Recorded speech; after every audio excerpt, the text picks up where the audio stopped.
Aujourd'hui, il fait exactement 36 degrés à l'ombre. Bon courage. J'ai bien évidemment pris la décision de mettre un magnifique pull en laine. The best.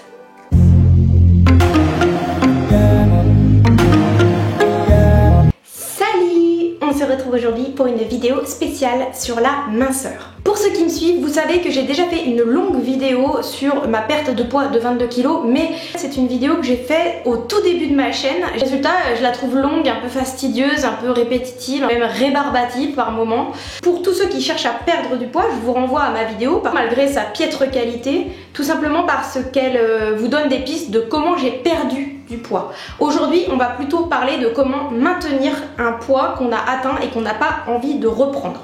Pour vous poser un petit peu le contexte, j'ai 40 ans, j'ai eu 3 enfants, j'ai pris en moyenne entre 22 et 25 kg par grossesse, donc vous imaginez que j'ai fait du yo-yo, ça a été vraiment catastrophique. Il y a eu des montagnes russes en matière de poids. J'ai toujours été en guerre avec mon poids, c'est-à-dire qu'à partir de l'âge de 10 ans, j'étais quand même un tout petit peu costaud. J'ai jamais été en surpoids vraiment médical, ça va pas, mais j'ai toujours été à la limite. Pour info, mon poids de forme c'est 53,7 kg. Alors vous allez vous dire mais elle est complètement barjo cette nana, c'est pas 53,5 kg, c'est pas 53,8 kg, non. Je me sens bien à 53,7 kg. Voilà, à vous de trouver votre poids de forme, c'est super important. Depuis que j'ai eu Romy, qui a 4 ans et demi, j'ai perdu 22 kg et je n'ai toujours pas repris 1 gramme. Donc pour ça, il n'y a pas de secret, je ne suis absolument aucun régime ni aucun diététicien. Pour moi, perdre du poids, c'est tout simplement du bon sens. Et pourtant, dans ma vie, je suis très mal placée pour faire la morale parce que je suis quelqu'un qui n'est pas du tout sérieux. Je bois le week-end, je fume des cigarettes, ça m'arrive quand même. Je me fais plaisir en mangeant. Quand il y a des fêtes, des apéros, j'en profite à fond. Je ne me sacrifie jamais des bons moments de la vie pour rester mince. Ensemble, on va déterminer les points clés pour moi qui sont essentiels avec le recul et l'expérience que j'ai maintenant. Le premier conseil que j'ai à vous donner, c'est tout simplement de imaginer votre alimentation comme 2 plateaux d'une balance, exactement comme ça. Vous avez besoin d'un nombre de calories par jour pour vivre. Si vous le dépassez, le plateau de l'excès va venir s'abaisser. Vous avez trop mangé. Il faut absolument, pour récupérer le poids de base, revenir à un niveau de plateau équivalent. Nous allons récupérer les calories de trop de la veille le lendemain.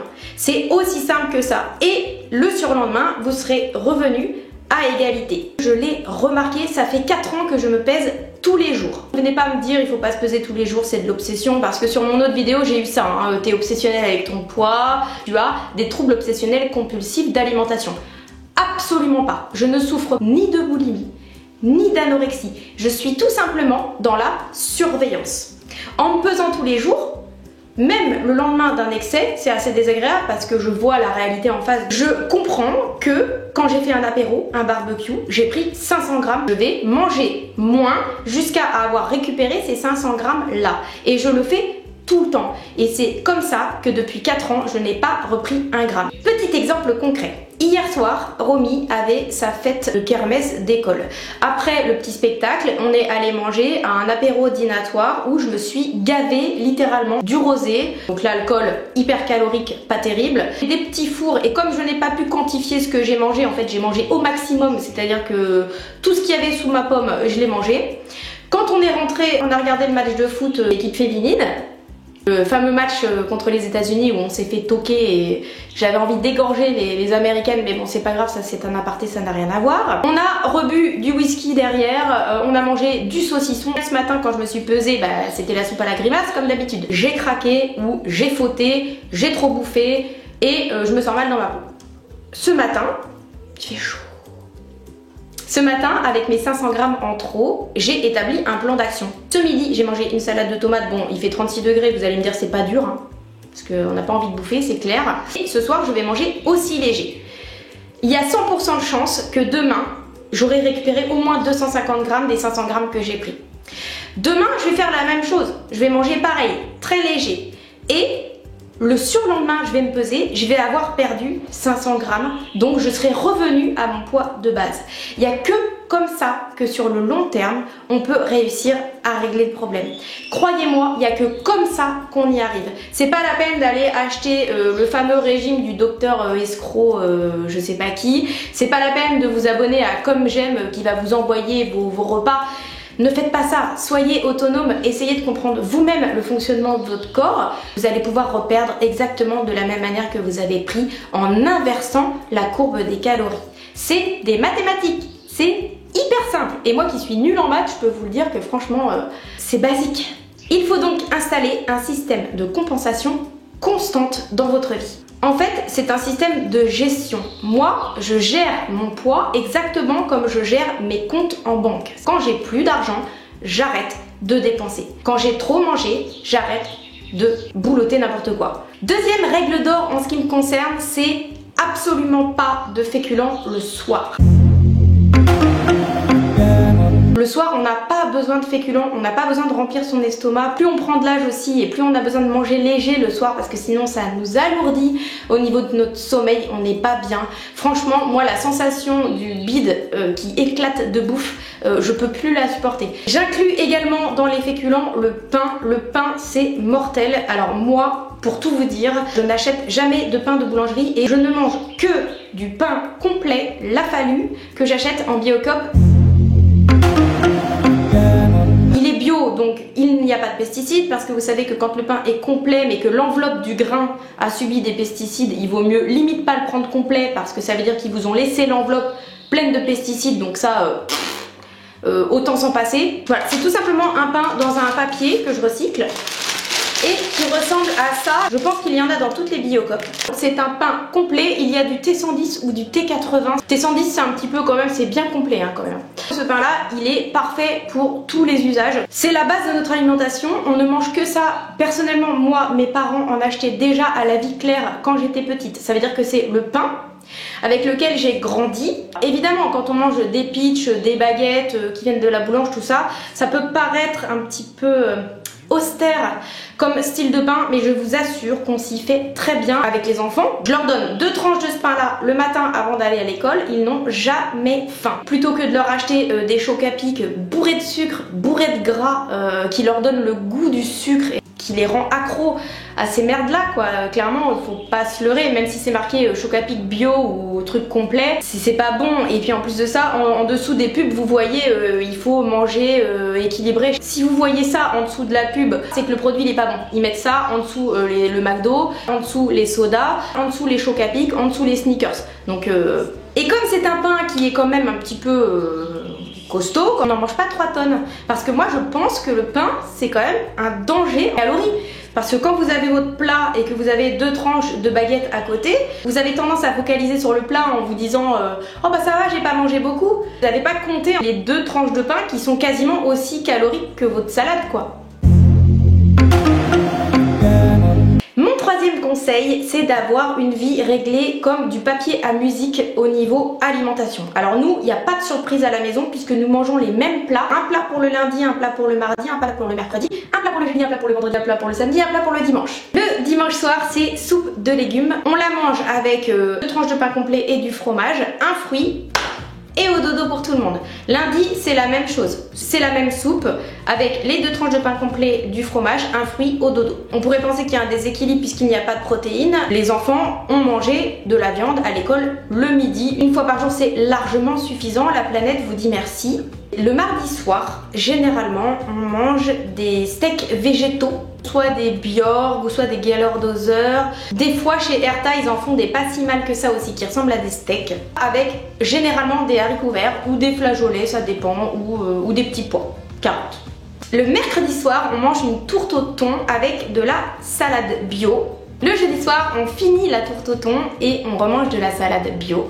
Le vendredi soir, c'est la teuf, c'est le soir de l'apéro, c'est-à-dire qu'on a fini notre semaine et en général on est ou soit en fête ou soit on mange chez nous un apéro dînatoire. Les enfants ont le droit à ce moment-là de manger un peu des conneries de biscuits apéro, mais attention on n'en mange pas trop, on essaye de changer, c'est-à-dire que là en fait on achète plutôt des noix de cajou, des mélanges bio qu'on achète en vrac, des tomates cerises, des carottes coupées en lamelles, voilà. Nous les grands on boit de l'alcool, hein, nous ne sommes pas des moines.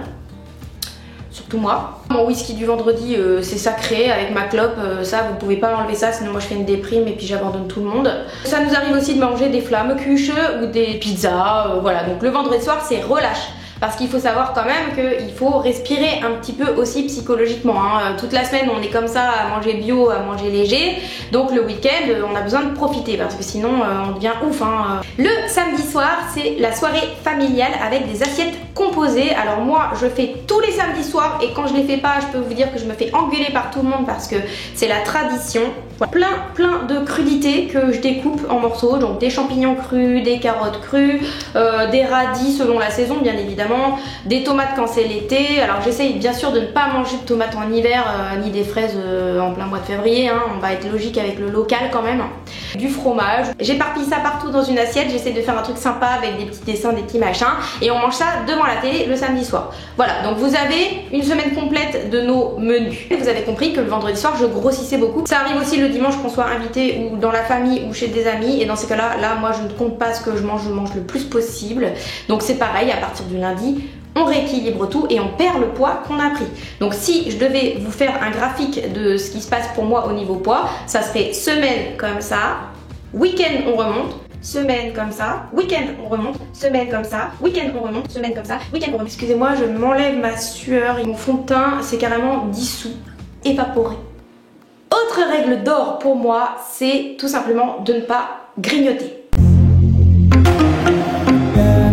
Mais alors, rien, pas un brin de bouffe, pas un demi-gâteau ne vient dans ma bouche si ce n'est pas l'heure du repas. Il n'y a que les cafés que je prends à 10 ou 11 h le matin au boulot ou l'après-midi quand j'ai besoin de me rebooster un peu parce que je termine en général à 20 h. Sinon, je ne mange rien du tout. Rien ne doit rentrer dans votre bouche après le petit déjeuner jusqu'au déjeuner. Une fois que vous avez fini votre déjeuner jusqu'au dîner.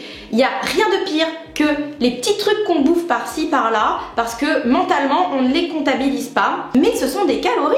Évitez d'être trop indulgent avec vous-même parce que souvent on dit je comprends pas, j'ai grossi, je suis grosse mais je mange rien. Mais si en fait il y a énormément de calories supplémentaires en grignotant des trucs par-ci par-là qui viennent alourdir énormément la balance.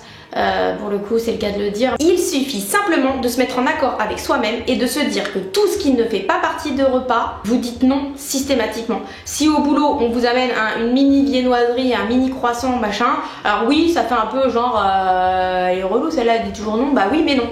Vous dites non, parce que ça après c'est la galère, votre estomac il sait plus où il en est, il bouffe entre les repas, ça dérègle toute la machine et puis surtout que vous avez besoin de règles simples dans votre vie si vous voulez rester mince, c'est-à-dire ne pas manger entre les repas et les repas, une fois qu'il est terminé on arrête. Et si vous mettez des grains de sable sans arrêt dans la mécanique comme ça, des petits bordels à bouffer à droite à gauche, un bonbon, un bout de gâteau du gamin qui va terminer, hop on le mange, ça vient perturber tout, donc il faut pas faire ça. Et j'en viens bien évidemment au fait d'écouter sa satiété. Il faut absolument qu'une fois que vous n'ayez plus faim, vous arrêtiez de manger. Quand votre estomac vous envoie le signal de c'est bon, je suis bloqué, j'ai tout ce qu'il faut, stop, il faut stopper. Tout ce que vous allez lui mettre en plus, il va le stocker. Si par exemple vous n'avez plus du tout faim après avoir mangé votre plat principal, ben, ne prenez pas de dessert. Et ça va être mis de côté, stocké. Et après ça va être la galère parce qu'il va falloir éliminer ce truc supplémentaire que vous aurez mangé sans plaisir parce que vous étiez déjà à bloc. Dernier conseil que j'ai à vous donner et après je vous lâche la grappe, c'est de bien dormir la nuit. Parce que tout simplement moi j'ai remarqué que quand je dors pas, quand j'ai des nuits courtes, quand j'ai fait la fête la veille, que je suis crevée, que je baille toute la journée, et ben en fait tout simplement j'ai envie de manger pour compenser. C'est prouvé que quand on ne dort pas assez, on mange de trop. Peut-être que ça perturbe le système global de pas dormir et que du coup on ne ressent plus ces sensations telles qu'elles doivent être. Je pense que quand on est crevé, on a envie de bouffer. Ça, je l'ai ressenti des milliers de fois. Donc bien dormir c'est la garantie d'être reposé et de voir les choses en général beaucoup plus clairement, d'être en accord en fait avec son corps tout simplement. Et en général quand on dort bien on n'a pas spécialement de fringales ou de pulsions alimentaires. Normalement on est capable de gérer ce truc là. Je conclurai cette vidéo en disant que la nourriture est une addiction, que le sucre plus particulièrement est une addiction, que l'on peut totalement se libérer de ça en prenant des nouvelles habitudes et en reformatant votre cerveau autrement. Moi par exemple j'étais vraiment accro au chocolat, mais c'était horrible quand même.